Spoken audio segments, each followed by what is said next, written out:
J'ai oublié de dire à mon fils que j'avais appelé un technicien pour réparer la caméra de sécurité. Quand j'ai vérifié les images par hasard, j'ai été horrifié de découvrir un sombre secret concernant mon fils et ma belle-fille. 10 minutes plus tard. Le pire est arrivé. J'avais oublié de dire à mon fils que les caméras de sécurité étaient de nouveau opérationnelles. Et le lendemain matin, quand j'ai vérifié les images, mon cœur s'est brisé. Mon fils Ryan et sa femme Jessica ont été surpris en train d'exécuter un plan froid et calculé, simuler un choc électrique et mettre en scène une chute mortelle dans les escaliers de la cave pour faire passer ma mort pour un accident. Le garçon que j'avais élevé seul après la mort de sa mère était là, à calculer les indemnités d'assurance comme si ma vie était une marchandise. À ce moment-là, j'ai réalisé que je n'étais pas seulement confronté à une trahison familiale. J'étais devenu la prochaine cible d'un tueur en série. Ce à quoi il ne s'attendait pas, c'est que l'homme qu'il comptait enterrer avait discrètement tendu un piège dans lequel ils allaient tomber tout droit. Faites une pause un instant et imaginez Steven, assis dans cet atelier, regardant votre propre fils planifier votre meurtre à la caméra. Quel serait votre prochain geste? Commentez ci-dessous avec vos réflexions et dites-moi d'où vous nous regardez. La satisfaction du travail bien fait a toujours été ma plus grande récompense. Debout dans mon atelier ce jeudi après-midi, je passais mes mains usées par le temps sur le système de caméra de sécurité fraîchement réparé, ressentant cette fierté familière issue de 40 ans de travail d'électricien. Le froid d'octobre s'infiltrait par les fenêtres. Mais à l'intérieur de ma maison, la maison que j'ai construite de mes propres mains en 1995, tout semblait chaleureux et sécurisé. Pendant 2 semaines, ces caméras n'avaient été que des décorations coûteuses après qu'une surtension a grillé le circuit principal. Aujourd'hui, après 3 heures de recablage minutieux, chaque objectif était d'une clarté cristalline, chaque microphone captant le moindre son. À 65 ans, mes yeux ont besoin de lunettes de lecture, mais mes mains connaissent encore les systèmes électriques mieux que des hommes 2 fois plus jeunes que moi. Cette maison représentait tout ce pourquoi j'avais travaillé. Chaque fil que j'avais passé dans ses murs. Chaque prise que j'avais installée, tout était à moi. Quand Margaret est morte il y a 8 ans, j'avais pensé à vendre. Mais cet endroit contenait trop de souvenirs. De plus, Ryan avait besoin d'un endroit où atterrir quand sa vie s'est effondrée. Et quel genre de père serais-je si je n'aidais pas mon fils unique? Des portières de voiture qui claquent me tirèrent de mes pensées. 17h30 précise. Ryan et Jessica étaient ponctuels pour nos dîners hebdomadaires. Je m'essuyais les mains et me dirigeais vers la porte d'entrée, entendant le rire de Jessica depuis l'allée. Ce rire me charmait autrefois, quand Ryan l'avait ramené à la maison pour la première fois il y a 3 ans. Dernièrement, il y avait quelque chose de calculé dans ce rire. Papa. La voix de Ryan portait une gaieté forcée que je remarquais de plus en plus souvent. Comment va la vieille maison? J'enlaçai mon fils, sentant à quel point il avait maigri. On ne se plaint pas. Je me suis occupé avec quelques travaux d'électricité dans la maison. Tu sais comme je déteste laisser les choses s'accumuler. Jessica s'avança avec ce sourire parfait qui n'atteignait jamais ses yeux. Steven, vous travaillez trop. Un homme de votre âge ne devrait pas grimper partout pour réparer des choses. C'est à ça que servent les professionnels. Les professionnels facturent ce que je gagne en une semaine pour un travail que je peux faire en un après-midi, répondis-je en les faisant entrer. Et puis, ça occupe ses vieilles mains. Pendant le dîner, je les observais plus attentivement que d'habitude. C'était peut-être l'électricien en moi, entraîné à remarquer quand les circuits ne fonctionnent pas correctement. Jessica n'arrêtait pas d'orienter la conversation vers la maison, posant des questions sur la valeur de la propriété, se demandant si j'avais envisagé de mettre à jour mon assurance. Ryan évitait à peine mon regard, donnant des réponses vagues sur sa recherche d'emploi qui ne tenait pas la route. Des nouvelles de ses entretiens, demandai-je en coupant mon rôti. Ryan se tortilla mal à l'aise. Le marché est difficile, papa. Mais j'ai des pistes prometteuses. C'est merveilleux, intervint doucement Jessica. Steven, vous êtes si généreux avec cette allocation mensuelle. $700, ça aide tellement. La façon dont elle l'a dit me donna la chair de poule, comme si c'était leur dû, et non mon choix d'aider ma famille. En parlant de la maison, continua Jessica, avez-vous pensé à mettre à jour votre système de sécurité? Ces vieilles caméras ne sont probablement plus très fiables. J'allais mentionner que je venais de passer l'après-midi à remettre le système en parfait état de marche quand le téléphone sonna. C'était Madame Patterson, la voisine, affolée par une fuite d'eau dans sa cave. Pourrais-je y jeter un œil? Son défunt mari s'était toujours occupé de ces choses. Bien sûr, Hélène. J'arrive tout de suite. Je raccrochai et me tournai vers Ryan et Jessica, qui prenaient déjà leur manteau. Désolé, les enfants. Le devoir m'appelle. Pas de problème, papa, dit Ryan, évitant toujours mon regard. On devrait y aller de toute façon. Je les accompagnai jusqu'à la porte, ce pressentiment grandissant. Quelque chose clochait ce soir. Les questions insistantes de Jessica sur la sécurité. L'inconfort évident de Ryan. Mais Madame Patterson avait besoin d'aide, et les voisins passaient en premier. Alors que leur voiture s'éloignait, je réalisais que j'avais complètement oublié de mentionner que les caméras fonctionnaient à nouveau. L'appel téléphonique avait entièrement interrompu le fil de mes pensées. Demain, je leur dirai autour d'un café et ferai un test complet de tout le système. Après 40 ans à résoudre des problèmes électriques, j'avais appris que la meilleure façon de déceler les problèmes était d'observer tout quand les gens pensent que personne ne regarde. Le vendredi matin arriva avec cette clarté vive d'octobre qui rendait tout plus net. J'avais mal dormi, mon esprit ressassant l'étrange tension du dîner de la veille. À 10 heures, j'étais dans mon atelier avec un café frais, prêt à effectuer ce test complet du système de sécurité. Les multiples moniteurs s'animèrent avec une clarté satisfaisante. Chaque angle de ma maison était affiché en haute définition, la captation audio si claire que je pouvais entendre le bourdonnement du réfrigérateur. 40 ans de travail d'électricien m'avaient appris à apprécier les installations de qualité. Et ce système rivalisait avec tout ce que les professionnels facturent des milliers de dollars pour installer.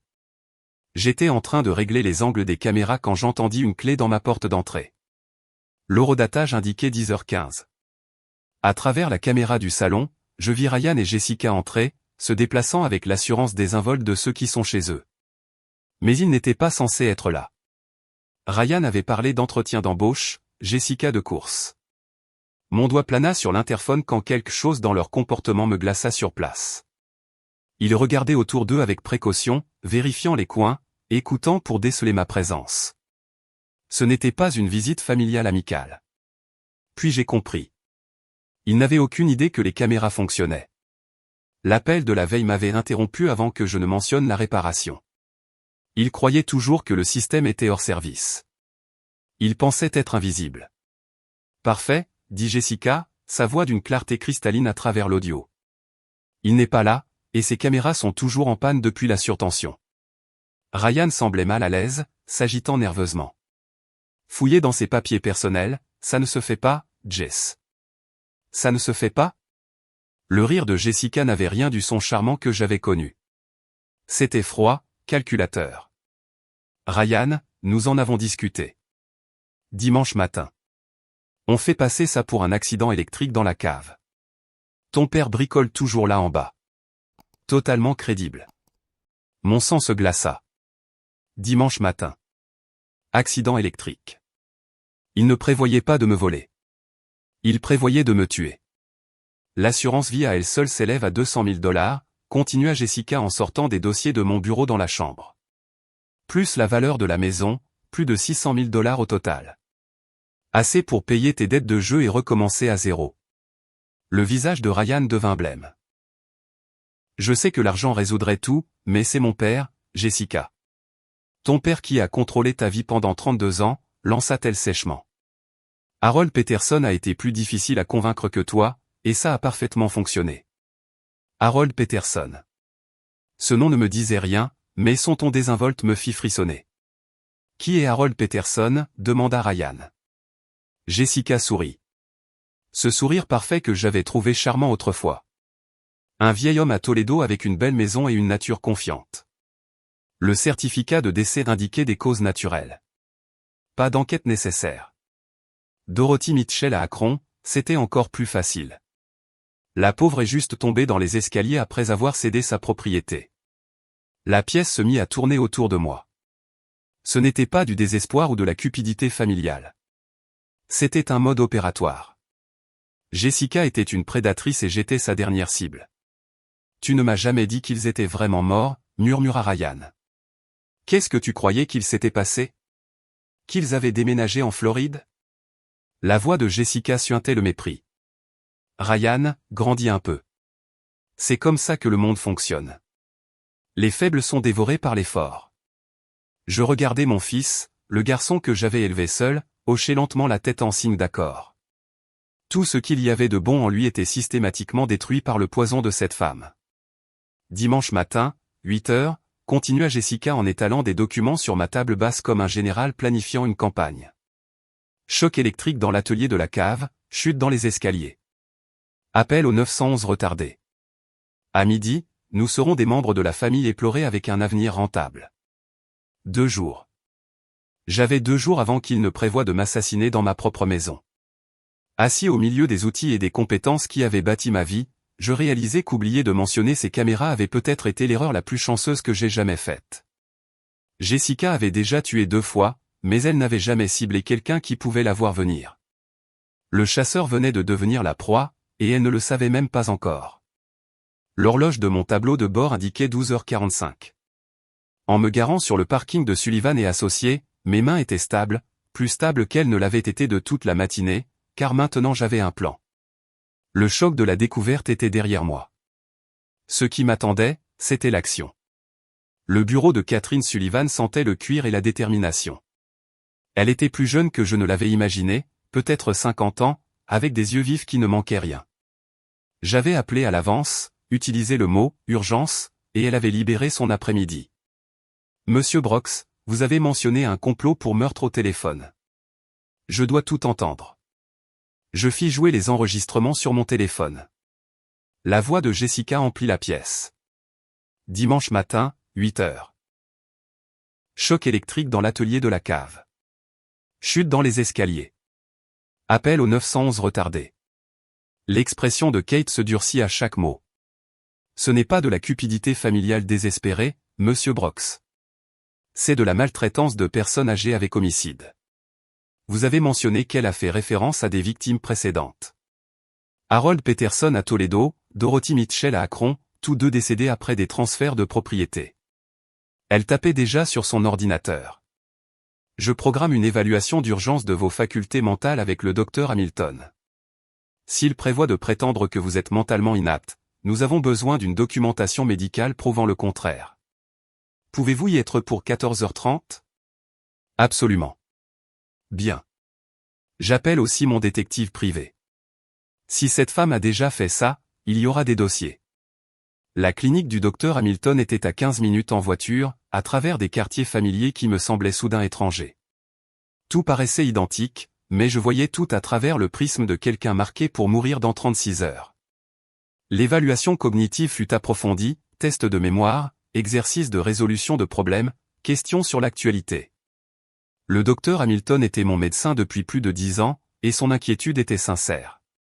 Steven, votre fonction cognitive est excellente, meilleure que celle de la plupart des hommes de 20 ans vos cadets. Elle signa la documentation officielle avec autorité. Ce que vous avez décrit n'est pas de la paranoïa. C'est l'instinct de survie qui répond à une menace réelle. À 15h30, j'étais de retour dans le bureau de Kate, où son détective avait des nouvelles qui changeaient tout. Jessica Williams n'existe pas, annonça-t-il en étalant des documents sur le bureau de Kate. Son vrai nom est Jennifer Walsh. Elle est recherchée en lien avec 2 morts suspectes, Harold Peterson à Toledo et Dorothy Mitchell à Akron. Les 2 affaires restent des enquêtes ouvertes. Kate se pencha en avant. Des mandats d'arrêt en cours ? Des mandats d'arrêt actifs en Ohio. Fraude financière, maltraitance de personnes âgées, et maintenant suspicion d'homicide. La police locale peut l'arrêter sur le champ. Les pièces du puzzle s'assemblaient avec une clarté terrifiante. Jennifer Walsh était une prédatrice spécialisée dans les victimes âgées. Et Ryan me l'avait livré comme un cadeau emballé. Quel est notre délai ? Demanda Kate. Il prévoit le meurtre pour dimanche matin. Ça nous laisse. Je vérifiai ma montre. 41 heures. Plus qu'assez. Kate attrapait déjà son téléphone. J'appelle le détective Frank Morrison. Il dirige l'unité des crimes contre les personnes âgées. Avec les mandats existants et vos preuves enregistrées, nous pouvons la mettre en garde à vue avant qu'elle ne comprenne ce qui lui arrive. Et pour Ryan ? L'expression de Kate s'adoucit légèrement. La complicité de meurtre est passible d'une lourde peine, mais s'il coopère et témoigne contre elle, il pourrait y avoir des options. Les enregistrements montrent clairement quel est le cerveau de l'opération.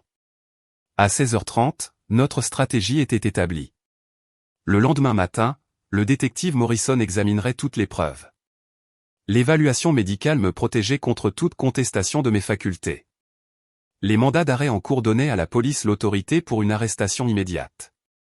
Monsieur Brox, dit Kate alors que je me préparais à partir. Vous avez fait quelque chose de remarquable ici.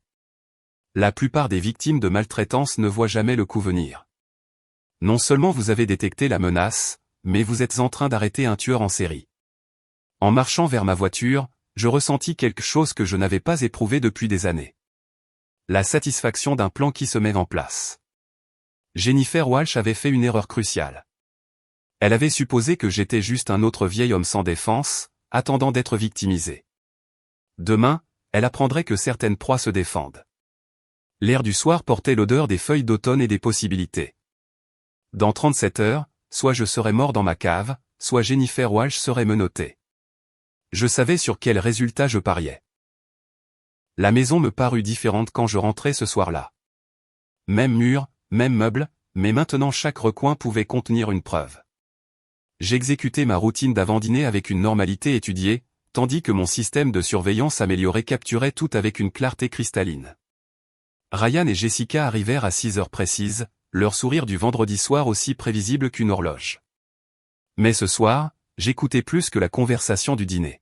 « Comment s'est passée ta journée, papa » demanda Ryan en s'installant dans son fauteuil habituel. « Productive » répondis-je, ce qui était l'euphémisme du siècle. Je me suis occupé d'affaires importantes en ville. Les yeux de Jessica s'aiguisèrent légèrement. « Oh, quelque chose d'intéressant ?» Juste des courses de vieil homme. Rendez-vous chez le médecin, paperasse. Tu sais ce que c'est. Le mensonge vint facilement. Laissez-les penser que je n'étais qu'un vieil imbécile traînant ces derniers jours. Pendant le dîner, Jessica s'excusa pour passer un coup de fil. Grâce au système audio amélioré, sa voix me parvint parfaitement depuis la cuisine. Vinny, c'est Jennifer. Dimanche matin est confirmé. Oui, 8 heures précises. Non, le vieil homme ne se doute de rien. Assure-toi que ton équipe de nettoyage soit prête pour 10 heures. Vinny, un autre joueur dans ce jeu mortel. Je notai le nom alors que Jessica revenait à table avec ce sourire étudié. Désolé pour cet appel professionnel. Après le dîner, ils passèrent au salon pendant que je faisais la vaisselle. Mes oreilles étaient à l'écoute de chaque mot grâce au système de surveillance. Je ne peux pas continuer à faire ça, la voix de Ryan était à peine un murmure. Le regarder dans les yeux, en sachant ce que nous prévoyons. Ryan, on en a déjà parlé. La patience de Jessica s'amenuisait. Tu dois 50 000 $ à des gens qui brisent des jambes pour les retards de paiement. Ta date limite est lundi matin. Que penses-tu qu'il se passera si nous n'allons pas jusqu'au bout? 50 000 $ de dette de jeu soudain, le désespoir de Ryan prit tout son sens. Il doit y avoir un autre moyen, plaida-t-il. Il n'y a pas d'autre moyen, la voix de Jessica devint tranchante. Tu crois que ça me plaît? Tu crois que je voulais devenir ce que je suis? Mais c'est de la survie, Ryan. Soit ton père meurt, soit c'est toi. Choisis. La brutalité désinvolte de ces mots me stupéfia. Mon propre fils réduit à ce calcul impossible.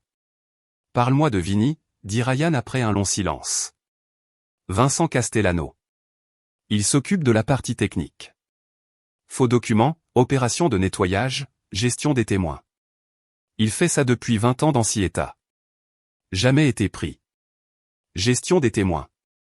Parfois, les voisins deviennent curieux. Parfois, de vieux amis posent trop de questions.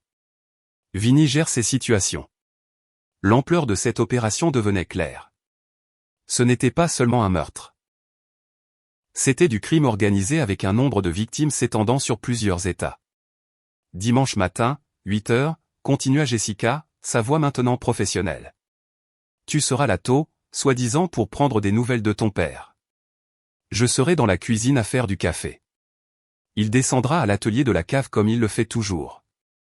Et puis, accident électrique. L'atelier a des fils dénudés, du vieil équipement. Très crédible pour un homme de son âge qui insiste pour faire ses propres réparations.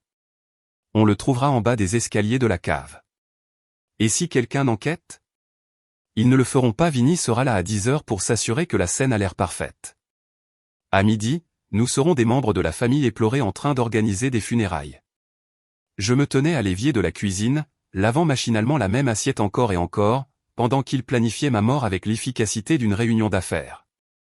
L'argent de l'assurance est débloqué en 30 jours, ajouta Jessica. La vente de la maison peut se faire dans les 60. Nous serons dans un autre état avec de nouvelles identités avant que quiconque ne pense à poser des questions. Nouvelles identités, bien sûr.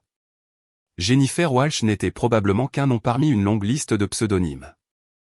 À 21 heures, ils étaient partis, me laissant seul avec le poids de ce que j'avais appris. Je passais l'heure suivante à revoir chaque enregistrement, à sauvegarder les fichiers sur plusieurs supports, créant une chaîne de preuves indestructibles. 34 heures. C'était tout le temps qu'il me restait avant qu'ils ne s'attendent à me trouver mort en bas des escaliers de ma propre cave. Mais Vincent Castellano et son équipe de nettoyage allaient découvrir que certains vieillards ne meurent pas en silence. Le samedi matin apporta le genre de clarté qui précède une tempête. J'étais debout avant l'aube, café à la main, passant en revue la liste de contrôle final qui déterminerait si je vivrais ou mourrais dans 20 heures. L'atelier de la cave, le lieu choisi pour le meurtre, nécessitait une couverture supplémentaire. J'installai 2 micro-caméras au plafond, les positionnant pour capturer chaque angle où il prévoyait de mettre en scène mon accident. L'ironie ne m'échappa pas. Ils avaient choisi la seule pièce de la maison où j'avais un avantage technique complet. À 8h30, j'avais des systèmes d'enregistrement de secours dans toute la maison, chacun invisible pour quiconque ne les cherchait pas. Le stockage sur le cloud garantissait que même s'il détruisait mon équipement, l'épreuve survivrait.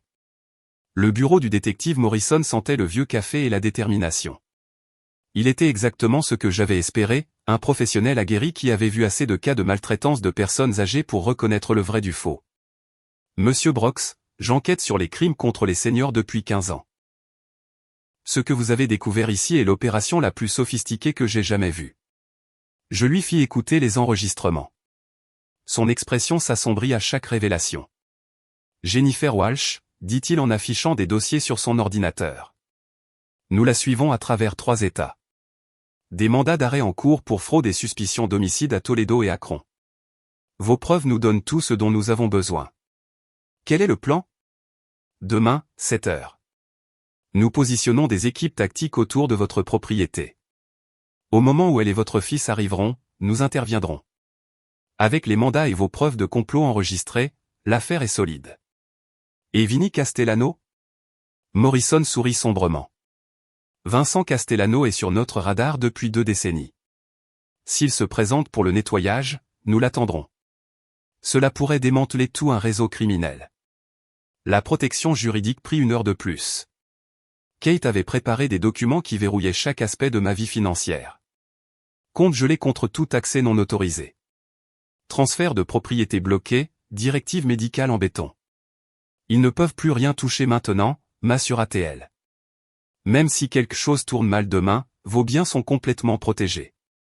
Et les enregistrements? Légalement obtenus sur votre propre propriété avec une suspicion raisonnable d'activité criminelle. Ils sont recevables et dévastateurs. N'importe quel procureur décent qualifierait cette affaire de cadeau. À midi, j'étais de retour chez moi, entouré par le bourdonnement silencieux des caméras cachées et des systèmes de secours. Tout était prêt. Les forces de l'ordre professionnel, la protection juridique, la documentation médicale et suffisamment de preuves pour envoyer Jennifer Walsh en prison à vie. Je parcourus ma maison, la regardant vraiment pour la première fois depuis des jours. Chaque pièce contenait des souvenirs de la vie que j'avais construite ici, du fils que j'avais élevé, de l'avenir que j'avais prévu. Demain, ce fils franchirait ma porte d'entrée, avec l'intention de me regarder mourir. Mais il tomberait dans un piège préparé pendant 40 ans. Le téléphone sonna. La voix du détective Morrison était calme mais urgente. Monsieur Brox, nous venons d'apprendre que l'équipe de Castellano est déjà à Cleveland. Ils prennent ça au sérieux. Nous aussi, répondis-je. Oui, monsieur. Essayez de vous reposer cette nuit. Demain sera intense, mais vous avez tout fait correctement. La série de meurtres de cette femme s'arrête avec vous. Après avoir raccroché, je me tins dans mon atelier, entouré des outils qui avaient construit ma vie et qui allaient maintenant la sauver. Jennifer Walsh avait fait une erreur de calcul fatale. Elle avait supposé que j'étais juste une autre victime sans défense. Demain matin, elle découvrirait que certaines proies sont équipées dedans. Plus que 20 heures. J'étais prêt. Le dernier repas. C'est ce qui me tournait en tête en mettant la table pour 3. Dans 14 heures, Ryan et Jessica s'attendaient à me trouver mort en bas des escaliers de ma cave. Au lieu de cela, ce seraient eux qui affronteraient une fin bien différente. Ils arrivèrent à 6 heures précises, Ryan portant des fleurs, une touche qui aurait pu être douce si je ne savais pas qu'il prévoyait d'assister à mes funérailles le lendemain après-midi. « Papa, tu as l'air fatigué », dit Jessica en s'installant dans son fauteuil avec une inquiétude étudiée. « Tu te sens bien ?»« Très bien », répondis-je en servant le rôti que j'avais passé l'après-midi à préparer. « J'ai hâte de passer un dimanche tranquille à la maison. » L'ironie leur échappa, mais pas à moi. Pendant le dîner, Jessica sortit un dossier en manille. « Steven, je sais que cela peut sembler soudain, mais nous avons réfléchi à votre situation d'assurance. Ces formulaires n'ont besoin que d'une signature rapide pour mettre à jour vos bénéficiaires. » Je jetai un coup d'œil aux documents, des papiers à l'aspect juridique qui me feraient probablement céder toutes mes économies. Pourquoi cette précipitation? Ça ne peut pas attendre lundi? Eh bien, l'agent a dit qu'il pourrait y avoir des changements de taux si nous ne traitons pas ça d'ici demain. Son sourire était parfait. Mortellement étudié. C'est vraiment juste une formalité. Ryan fixait son assiette, incapable de croiser mon regard. Ses mains tremblaient légèrement en coupant sa viande. Tu sais, Jessica, dis-je d'un ton conversationnel, j'ai quelques problèmes de mémoire ces derniers temps. Parfois, j'oublie les choses les plus simples. Pas plus tard qu'hier, j'ai complètement oublié de vous mentionner quelque chose d'important. Ses yeux s'aiguisèrent. Oh, qu'est-ce que c'était? Ça me reviendra, dis-je en prenant une autre bouchée. Ces choses vous reviennent quand on s'y attend le moins. Après le dîner, ils passèrent au salon pendant que je nettoyais, leur voix portant clairement à travers mon système audio amélioré. Il semblait plus confus que d'habitude, murmura Jessica. Tu as vu comment il a eu du mal avec ses formulaires d'assurance? Peut-être qu'on n'a pas besoin d'aller jusqu'au bout, dit Ryan désespérément. S'il se dégrade naturellement, peut-être qu'on devrait juste attendre. Ryan, sa voix coupa comme une lame. Tes créanciers se fichent du déclin naturel de ton père. Ils veulent 50 000 $ lundi matin où ils commencent à casser des os. On s'en tient au plan. 8 heures demain. 8 heures précises. Tu seras là tôt pour prendre de ses nouvelles, comme le fils dévoué. Je ferai du café dans la cuisine. Il descend à la cave comme il le fait toujours le dimanche matin. Et puis, accident électrique. Le câblage là en bas est ancien, parfait pour ce dont nous avons besoin. Il tombe dans les escaliers. On appelle le 911 en panique. Le temps que les secours arrivent, il est trop tard.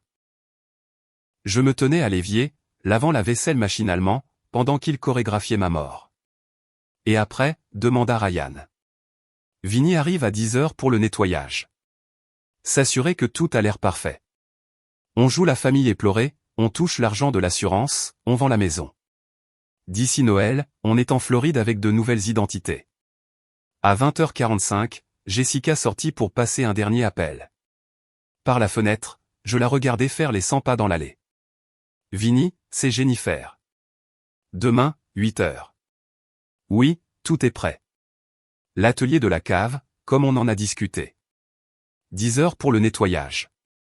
Assure-toi d'apporter le matériel électrique pour mettre en scène la scène correctement. Quand elle revint à l'intérieur, son masque était fermement en place. Bon, on devrait te laisser te reposer, dit-elle en m'embrassant sur la joue avec des lèvres qui auraient pu être de glace. Grosse journée demain. Oui, acquiesçai-je. J'ai le sentiment que demain sera très mémorable. Après leur départ, je parcourus ma maison une dernière fois, vérifiant chaque caméra, chaque système de secours, chaque élément de preuve qui mettrait fin à la série de meurtres de Jennifer Walsh pour toujours. 11 heures. Dans 11 heures, l'équipe tactique du détective Morrison serait en position. Dans 13 heures, Ryan et Jessica franchiraient ma porte d'entrée en s'attendant à commettre un meurtre. Au lieu de cela, ils tomberaient dans le piège le plus complet que j'ai jamais construit. Je me versai un verre de whisky, ce que je faisais rarement, et m'assis dans mon fauteuil préféré. Demain matin, soit la justice serait rendue, soit je serais mort. Mais ce soir, pour ces dernières heures, j'étais toujours Steven Brox, et j'étais prêt pour la guerre. Le compte à rebours était presque terminé. 7 heures précises. J'attendais dans le salon quand j'entendis leur clé dans la serrure. Ryan entra le premier, des fleurs à la main, son accessoire pour son alibi d'être la taupe. Jessica suivit, portant un thermos de café et le masque d'une belle fille dévouée. « Papa, tu es debout de bonne heure, » dit Ryan, sa voix soigneusement enjouée. « On a pensé venir voir comment tu allais avant. »« Avant que vous ne me tuiez à 8 heures, » dis-je calmement. Le silence qui suivit fut absolu. Les fleurs glissèrent des doigts de Ryan, s'éparpillant sur mon tapis comme des preuves sur une scène de crime. Jessica se reprit la première, ce sourire étudié se mettant en place. « Steven, quelle chose étrange à dire. Te sens-tu confus ce matin? » Pas confus du tout. Je saisis la tablette à côté de ma chaise. Laissez-moi vous montrer à quel point ma pensée est claire. Le premier enregistrement emplit la pièce. La voix de Jessica, d'une clarté cristalline grâce à mon système audio amélioré. Dimanche matin, 8 heures. Choc électrique dans l'atelier de la cave. Chute dans les escaliers. Appel au 911 retardé. Le visage de Ryan devint blanc comme un linge. Le masque de Jessica se fissura enfin. « Tu nous as enregistrés » murmura-t-elle. « Depuis 3 jours. » Chaque mot, chaque plan, chaque confession. Je fis défiler les fichiers. Harold Peterson à Toledo, Dorothy Mitchell à Akron, ton vrai nom, Jennifer Walsh. Des mandats d'arrêt en cours dans 3 États. C'est impossible, gronda Jessica. Ces caméras sont en panne depuis des semaines. Je les ai réparées jeudi après-midi. J'ai oublié de le mentionner vendredi matin. L'erreur la plus chanceuse de ma vie. Je me levai, me sentant plus fort que je ne l'avais été depuis des années. Tu vois, Jennifer, tu as fait une erreur fatale. Tu as supposé que j'étais juste un autre vieil homme sans défense. Ryan s'effondra dans un fauteuil, le visage dans les mains. Papa, je suis tellement désolé. Je n'ai jamais voulu ça. Les dettes de jeu, les menaces. 50 000 $, dis-je. C'est ce que valait ma vie pour toi. Ça ne devait pas se passer comme ça, la voix de Ryan se brisa. Elle a dit que ça aurait l'air naturel, que personne ne serait blessé. Personne ne serait blessé? Je fis jouer un autre enregistrement. La voix froide de Jessica décrivant la mort d'Harold Peterson. L'accident de Dorothy Mitchell. Elle a déjà tué, Ryan. Tu ne l'aidais pas à commettre une fraude. Tu l'aidais à commettre un meurtre. Le sang-froid de Jessica vola complètement en éclats. Tu ne comprends pas ce que c'est, dehors. Ces vieux imbéciles assis sur des fortunes pendant que les jeunes luttent. Alors tu as décidé d'accélérer le processus d'héritage. Ils allaient mourir de toute façon. J'ai juste rendu ça rentable. L'aveu était parfait, capturé en haute définition par des caméras dont elle ignorait l'existence. Mais je n'avais pas fini. Parle-moi de Vincent Castellano, dis-je. Qui? Mais ses yeux la trahirent. Vinny, ton spécialiste du nettoyage. L'homme que tu as appelé hier soir pour coordonner la suppression des preuves après mon meurtre. Ryan leva brusquement les yeux. Meurtre? Tu avais dit que ce serait un accident. Ça l'aurait été, lança Jessica, si ton père ne s'était pas transformé en une sorte d'expert en surveillance. En fait, dis-je en vérifiant ma montre, Vinny ne vient pas. Aucun membre de ton réseau n'est plus opérationnel. Comme par un signal, la porte d'entrée s'ouvrit violemment. Le détective Morrison entra avec son équipe tactique, arme au poing, badge visible. Police de Cleveland. Personne ne bouge. Kate Sullivan suivit, portant une mallette pleine de documents juridiques.